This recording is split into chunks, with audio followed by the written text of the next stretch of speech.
Hello and welcome. Oh, man, I tell you what, if that song don't get you pumped up, I don't know what will. We are ready for the inaugural JRL podcast. And I gotta tell you, I am pumped up. I am fired up for this one, folks. So, we'll start things off by going over week one a little bit. Get everybody caught up, in case you've been living under a rock. The Gamers are in first place where they belong. Back where we should be. We knocked off Victorious BIG, 118-109. Finkel knocked off the Beards, 124-76. Team called Best, 127-84 over Ride or Die. Chicken Man, 126. Mambas, 110. The Navy, 137-80 over the Ditkas. That's week one. Not going to spend much time talking about it. We go into week two. Week two, very interesting. Had some injuries. But the Gamers take first place by knocking off a very game General Finkel team, 147-125, in an absolute barn burner. The Beards escape 133-111 against a team called Best. Big and the Navy both luck out huge as they take care of the Chicken Man and Ride or Die, who muster 82 and 72 points respectively. And then you got the high score of the week. Tip of the cap to you, my White Sox hat that I wear so proudly these days, to the Peachy Mambas, who knocked off the very unlucky Ditkas 162-130. Ditkas come up with a very respectable score. In fact, he would have beat everybody except the Gamers and the Beards, and then the Mambas. So, tough luck there for Coach D. Dutta. My guest this week was supposed to be a friend of some of ours, most of ours, Everett Blackman, and he had some things come up, so, things happen, but we'll try to have him on another time. And obviously, I want to look at each game here. I'm going to start out by looking at the high scorer of the week game, the game of the week. The Mambas knocking off the now 0-2. Very unfortunate for the Ditkas to be 0-2 here. The player of the week, Alvin Kamara, in a losing effort, just went absolutely out of his mind against the Cowboys' stellar defense. He had 115 rushing yards, 3 rushing touchdowns, 2 receptions for 65 yards, and another reception for a touchdown. Pretty good. Even Devontae Adams got in on the action for the first time in a year, scoring 24. CeeDee Lamb dropped in 17. Is absolutely amazing that the Ditkas, who also got 14 from the Jets D, lost this game. But the problem is the pre-draft strategy. Now, he had a great draft, but his strategy of having Kelsey and Laporta in as the flex has completely backfired. That's the difference. Kelsey comes in with a cool 1.1 point, and Laporta comes in with 2.3. And that's after week one, Kelsey drops in 4.9, and Laporta dropped in 6.5, which is decent. But when you're one of the top tight ends in the league on one of the best offenses in the league, you expect more than that. So if you would have said he would be getting all this other, also Christian Kirk drops in 0.4, one reception for -1 yard. But if you say he gets, 46 from Kamara and 17 from Burrow, 17 from Lamb, 24 from Adams, I mean, you have to be out of your mind to think he loses. But then on the other side, you got Kyler Murray, who looks like Kyler Murray of, 4 years ago, dropping in 32. The rookie sensation for the Giants coming in with, 26. Devontae Smith, 17. And then a chain who may end up being a very underrated pick and probably somebody that I should have took in the second round over Derrick Henry. And a lot of people might be saying they should have took him, but that was Andrew's boy last year. I'm not surprised.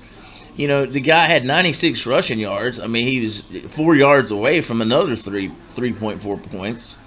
69 reception touches. The guy does it all, and they couldn't do anything on offense. They couldn't do anything, and he still comes up with 26 points. Now, losing Tua is going to probably hurt him, probably a little bit, but I still think the guy is going to be amazing. He's just he's a stud. Jordan Mason, almost 20 points. What a move by Andrew, scooping up Jordan Mason with the last pick after my boneheaded self picks Elijah Mitchell in like the 13th round, trying to do what he did. And now he's got, he's putting up McCaffrey-like numbers. I mean, they're not as good, but 75% of McCaffrey numbers are really, really good numbers. So, and he also got 16 from his defense against the lowly Panthers. So, big time win there for the Mambas, who needed it. The loser of this game was going to be in trouble. D now he's looking at 0-2, and the Mambas, right back in the thick of things at 1-1. All right, let's look at the Beards against a team called Best. Now the Beards, they needed this one, and they got it. And the main reason why they got it is because of DK Metcalf coming in with 126 reception yards, 10 receptions. Pretty good. He got nothing from Jared Goff. Olave continues to not really do too much, even though the Saints are putting up all these crazy numbers. It's good that they're putting up these numbers, but it's also kind of would concern me a little bit if I was Eric about that. St. Brown comes in with a St. Brown game, 20. Pacheco, that's a big one. Pacheco probably done for the season. He's on IR. Tony Pollard had another solid game. McBride had a really good game. He's interesting. Got 19 from his defense. Everybody can get anything they want from their defense except me. And I have to have 4 defenses on my team, at once. And I still can't, put a defense that can get double digits. So I might need to change my strategy there. And a team called Best, in a losing effort, gets 30 from Marvin Harrison Jr., who didn't even score 1 point last week. Pretty amazing. 16 from Rice, who is looking like a stud. What a keeper for Coach Smith there. I really like a lot of Chris's team here. He played likely over Andrews. It wouldn't have mattered. I think he probably overpaid for likely, but hey, I'm the guy that paid $1,000 for Jerome Ford. What do I know? And I also just paid $80 or $88 for Pierce for the Colts, and nobody else even bid on him. So I don't know what I'm doing. But anyway. Davis has just been hit with all kinds of injuries. Jordan Love, Mostert, now Pacheco. St. Brown earlier was questionable. Now he seems to be okay. But, Davis will be fine. Both of them go to 1-1. Now we're going to turn our attention to couple of games that, quite frankly, nobody deserved to win either one of these games. The Chicken Man,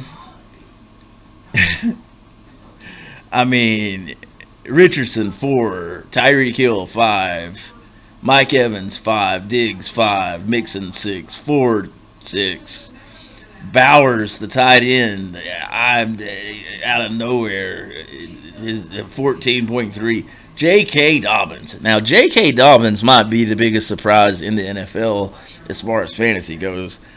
Maybe I'm leaving somebody out, but as far as somebody that, just completely come out of nowhere, I would say he's got to be in the top 3 anyway.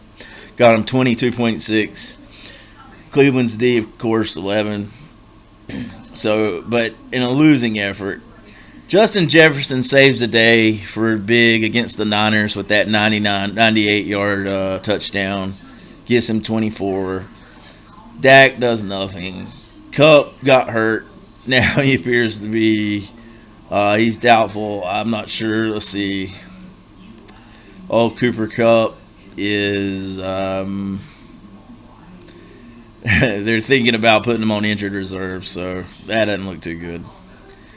And what looked to be a huge steal now looks like a huge headache. James Conner continues to pick up right where he left off last year, 21.9 points. Wow. James Conner. I mean, I got to say, I saw James Conner and when he was a wee little lad in Pittsburgh, and I just scooped him up. And, man, he has been a stud ever since when Le'Veon Bell was having his holdout. And he's something else. Tank Dell with 1.8. Tank Dell has not done anything. I would say that Tank Dell is so far the casualty of the Diggs to Houston situation, because Nico Collins, we all know, is the best receiver in the NFL. And then Diggs has done pretty good. So, yeah, I'd say Dell is definitely right now looking like the odd man out there. But that can change. They're so explosive. Okay. Now we're going to go to the first place gamers against Finkel in what was a just great contest. Lamar Jackson, not his best effort, only 14 points. Debo, 18. And now he's on the shelf for probably 3, 4, 5 games. Who knows? Nico Collins. We're live, folks. This is 7:07 p.m. Obviously, we're not live, but we're live now. Collins was held out of practice with hip and foot injuries. There was no hint of any problem during the win of Chicago. Blah, blah, blah. I don't know. That doesn't make me feel too good. It doesn't say that it says he is expected to play, but it doesn't seem like it's just a maintenance thing either. So, I don't know. That's scary as hell because he's my best player right now. Jamar Chase continues to disappoint, putting up 5.5. If you'd have told me that Chase would have put up 9 and 5 respectively, I would tell you that I'm 0-2 right now. But somehow I am 2-0. Derrick Henry, a solid game, 84 rushing yards, a rushing touchdown. And that's, but, week 1 he gets 10.6. So, 13 attempts, 18 attempts. He just doesn't catch any balls out of the backfield. I mean, it's just all going to be a matter of touchdowns. He's going to be a very touchdown-dependent guy. Obviously, I think I missed the boat on a chain there. I think that that draft pick was a mistake, but hopefully I'll be proven wrong.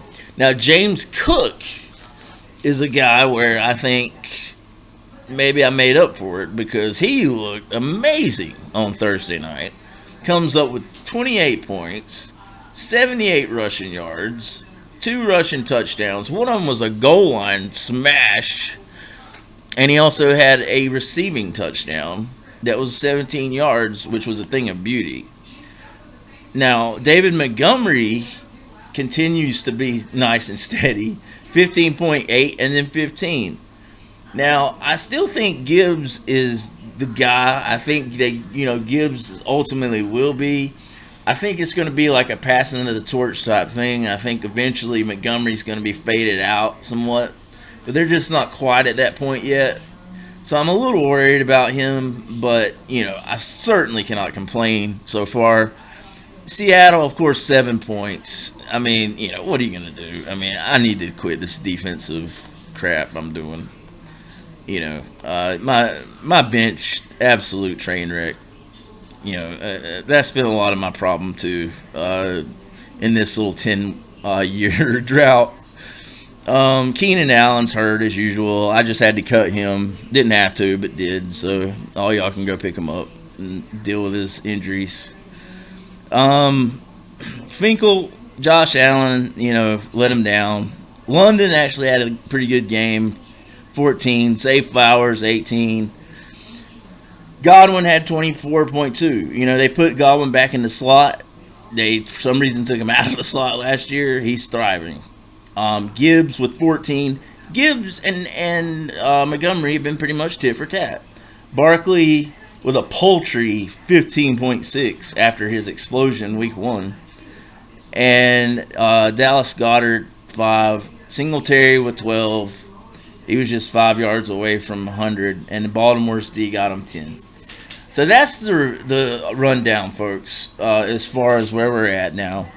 The league overview has, I'm sorry about that. There's so many leagues here that I have trouble keeping up with, how it is. But the league overview. The Gamers, of course, in first place.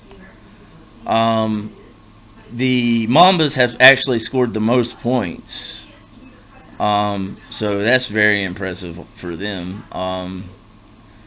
And in first place, also 2-0, is Vol Navy. Even though they pretty much laid an egg this week, they're in first place in their division. So, you take it. You got to get lucky sometimes. And he's got a really good team, so that's pretty daggone scary to me that, he wins a game like that, which he probably should have lost. So, congratulations to him. Now, let's see. Yeah, Kamara's got to be the player of the week, no doubt. No doubt about that. Boneheaded play of the week. I don't want to throw anybody under the bus, but yeah, I do. I really do. I don't know though. I don't know who it would be. Let's see. I mean, nothing seemed to really stick out. I mean, everybody pretty much played who they should have. So I'm not sure that there's really a boneheaded move out there. I mean, certainly nothing that would really cost anybody a game. So we're going to save that for a real boneheaded move, which I'm sure will be made by me.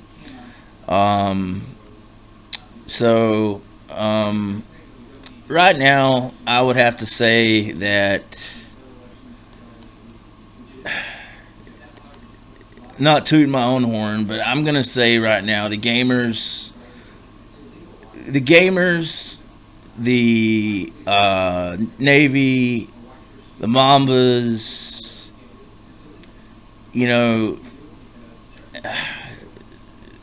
Finkel's been pretty good. Those are definitely the cream of the crop right now. A team called Best, very solid as well. But, the Gamers are fortunate because the Gamers and Navy, both the only 2-0 teams left here and sitting on top of their division. The Gamers are 1-0 in the division and the Navy. So, I mean, and they actually play in a couple of weeks, so that'll be fun. I'm going to do another podcast as far as the previews for next week. But I just wanted to go ahead and get this done. So this has been your boy Will Sanders. Cut me some slack. This is my first time. They're going to get better, guys. But hope you enjoyed it. And we'll see you on the flippity flip.